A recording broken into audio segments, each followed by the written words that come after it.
नमस्ते। आज के इस खास व्याकरण विश्लेषण में आपका स्वागत है। सच बताइए, बोर्ड एग्जाम्स की तैयारी करते समय हिंदी व्याकरण का एक टॉपिक जो अक्सर सबसे ज्यादा कंफ्यूज करता है, वो क्या है? बिल्कुल सही पहचाना, समास। लेकिन घबराने की बिल्कुल जरूरत नहीं है। आज हम समास को इतने लॉजिकल और प्रैक्टिकल तरीके से डिकोड करने वाले हैं कि ये आपके लिए एक अचूक गाइड बन जाएगा। अगर इसके रूल्स हमेशा सिरदर्द लगते हैं तो बस मेरे साथ बने रहिए। आज के बाद बोर्ड एग्जाम में आपका एक भी सवाल गलत नहीं होगा, ये पक्का है। तो चलिए आज का प्लान समझ लेते हैं। सबसे पहले हम इसके पीछे की साइंस ऑफ कंप्रेशन यानी संक्षिप्तीकरण को समझेंगे। फिर किसी भी समास को पहचानने के 3 अचूक और जादुई स्टेप्स देखेंगे। इसके बाद हम इसके 6 मुख्य प्रकारों को डिकोड करेंगे, कंफ्यूज करने वाले शब्दों के बीच का फर्क समझेंगे और आखिर में एक बोर्ड एग्जाम मास्टर क्लास से सब कुछ पक्का कर लेंगे। चलिए बिना देरी किए गहराई में उतरते हैं। शुरुआत करते हैं हमारे पहले भाग से, संक्षिप्तीकरण का विज्ञान। आखिर ये समास है क्या और हमें इसकी जरूरत ही क्यों पड़ती है? सोचिए, क्या आपने कभी कंप्यूटर या फोन में किसी बड़ी फाइल को जिप किया है?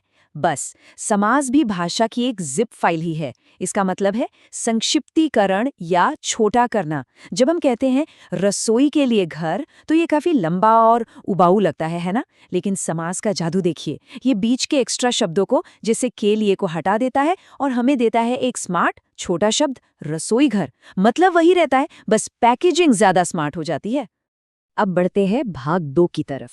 वो 3 स्टेप्स जो किसी भी सामासिक शब्द को पहचानने की चाबी हैं। स्टूडेंट्स अक्सर एग्जाम में सबसे बड़ी गलती क्या करते हैं? वो सीधे आंसर गैस करने लगते हैं। ऐसा बिल्कुल नहीं करना है। हमें एक जासूस की तरह काम करना है। स्टेप 1, शब्द को 2 हिस्सों में तोड़िए। पहला हिस्सा पूर्वपद और दूसरा उत्तरपद। स्टेप 2, समास विग्रह कीजिए, यानी उन दोनों टुकड़ों के बीच क्या रिश्ता है उसे खोलकर देखिए। और स्टेप 3, ये पता लगाइए कि दोनों में से प्रधान यानी मुख्य कौन है, किसका मीनिंग ज्यादा हावी है। बस ये 3 स्टेप्स फॉलो कीजिए और सही जवाब खुद ब खुद सामने आ जाएगा। अब आते हैं भाग 3 पर। इस पूरी व्याकरण मिस्ट्री के 6 मुख्य किरदार, या कह लें समास के 6 मुख्य प्रकार। हमारी लिस्ट में ये 6 नाम हैं: अव्ययी भाव, तत्पुरुष, कर्मधारय, द्विगु, द्वंद्व और बहुब्रीहि। ये नाम थोड़े भारी भरकम लग सकते हैं, लेकिन विश्वास मानिए, हर एक का अपना एक बहुत ही सॉलिड और सिंपल रूल है। चलिए इन्हें आमने सामने रखकर समझते हैं। इन दोनों को देखिए, अव्ययी भाव और तत्पुरुष। यहाँ जो बात सच में कमाल की है वो है पावर शिफ्ट। अव्ययी भाव में सारा पावर यानी प्रधानता पहले शब्द के पास होती है, जो कभी अपना रूप नहीं बदलता, जैसे यथाशक्ति। लेकिन तत्पुरुष में कहानी पलट जाती है। यहाँ प्रधानता दूसरे शब्द के पास चली जाती है और इन दोनों शब्दों के बीच हमेशा कोई न कोई कारक चिन्ह छिपा होता है, जैसे राजपुत्र यानी राजा का पुत्र। बात यहाँ पुत्र की हो रही है, इसलिए दूसरा पद प्रधान है ना? दिलचस्प। अब बात करते हैं द्वंद्व और बहुव्रीहि की, जो बिल्कुल 2 अलग ध्रुवों की तरह हैं।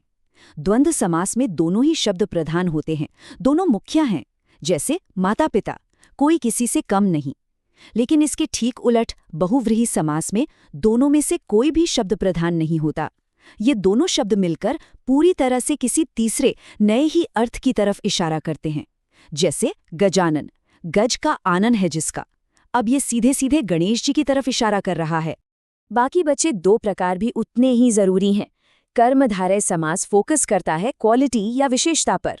इसमें एक शब्द तारीफ करता है और दूसरा जिसकी तारीफ हो रही हो, जैसे नील गगन यानी नीला है जो गगन।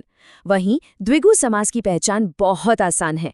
इसका पहला शब्द हमेशा कोई संख्या या नंबर होता है, जो एक ग्रुप को दिखाता है, जैसे नवग्रह यानी 9 ग्रहों का समूह। लेकिन रुकिए, यहीं पर सबसे बड़ा कंफ्यूजन पैदा होता है और यही हमें हमारे अगले सेक्शन की तरफ ले जाता है। भाग 4, कंफ्यूज करने वाले सामासिक शब्द। ये वो डेंजर जोन है जहां अच्छे स्टूडेंट्स मात खा जाते हैं। इस मजेदार तुलना को देखिए, ये बहुत ही शानदार तरीके से समझाती है कि कैसे सिर्फ एक विग्रह आपका पूरा आंसर बदल सकता है। नीलकंठ को ही ले लीजिए। अगर हम इसे तोड़ें, नीला है जो कंठ, तो हम सिर्फ गले की विशेषता बता रहे हैं, राइट? तो ये हुआ कर्मधारय समास। लेकिन अगर हम कहें नीला है कंठ जिसका, अर्थात शिव, तो अब हम किसी खास व्यक्ति की बात कर रहे हैं, और जहां कोई तीसरा खास अर्थ निकला वो बन गया बहुव्रीहि समास। तो असल में कॉन्टेक्स्ट और विग्रह ही सारा खेल तय करते हैं। एक और बड़ा कन्फ्यूजन होता है चतुर्भुज जैसे शब्दों में। अभी हमने बात की थी कि नंबर दिखा तो द्विगु होगा। अगर विग्रह है 4 भुजाओं का समूह तो बेझिझक इसे द्विगु समास कहिए। लेकिन क्या हो अगर हम कहें 4 हैं भुजाएं जिसकी, अर्थात विष्णु? अब ये सिर्फ एक नंबर नहीं रहा, ये सीधे एक भगवान की तरफ इशारा कर रहा है। इसलिए ये बहुब्रीहि समास बन जाएगा। मतलब नंबर देखते ही सीधे द्विगु पर जंप नहीं करना है। चलिए, अब समय है भाग 5 का, हमारी बोर्ड एग्जाम मास्टर क्लास। जो कुछ भी हमने अभी सीखा उसे टेस्ट करने का वक्त आ गया है। तो एग्जाम का एक बहुत ही फेवरेट सवाल आपके सामने है। शब्द है दशानन, जिसका विग्रह है 10 है आनंद जिसके, अर्थात रावण। सोचिए, इसमें कौन सा समास होगा? ऑप्शंस हैं द्विगु, बहुव्रीहि या कर्मधारय। यहाँ 10 का नंबर भी है और एक खास इंसान रावण का नाम भी आ रहा है। वो जो 3 स्टेप्स हमने सीखे थे उन्हें याद कीजिए और सोचिए कौन सा नियम यहाँ जीतेगा। और सही जवाब है बहुब्रीहि समास। जैसा कि हमने अपनी पिछली चर्चा में देखा था, भले ही 10 यानी 10 एक नंबर है, लेकिन यहाँ फोकस किसी ग्रुप पर नहीं है। ये पूरा का पूरा शब्द मिलकर रावण के लिए इस्तेमाल हो रहा है। हमेशा याद रखिए, जब भी कोई शब्द किसी विशेष नाम या संज्ञा का काम करने लगे तो बहुब्रीहि समास बाकी सारे नियमों पर भारी पड़ जाता है। देखा हमारा स्टेप बाय स्टेप तरीका कैसे हमेशा सही आंसर तक ले जाता है। एग्जाम के लिए एक बहुत ही तगड़ी प्रो टिप, कभी कभी पेपर्स में गुगली डालने के लिए नन तत्पुरुष समास पूछ लिया जाता है।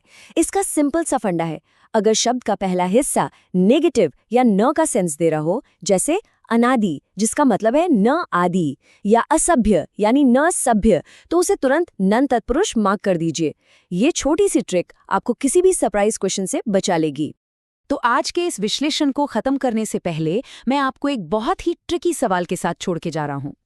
मान लीजिए एग्जाम में शब्द तिरंगा आ जाता है, वो भी बिना किसी विग्रह या कॉन्टेक्स्ट के। अब आप क्या करेंगे? क्या आप इसे 3 रंगों का समूह मानकर द्विगु कहेंगे, या हमारा राष्ट्रीय ध्वज मानकर बहुब्रीहि? अगर कॉन्टेक्स्ट नहीं है तो अक्सर व्याकरण में द्विगु को प्राथमिकता दी जाती है, लेकिन विग्रह दोनों को सही ठहरा सकता है। इस पर थोड़ा दिमाग लगाइएगा। आज की इस एक्सप्लेनर में हमारे साथ जुड़ने के लिए आपका बहुत बहुत शुक्रिया। ऐसे ही सीखते रहिए और अपने कॉन्सेप्ट्स क्लियर करते रहिए।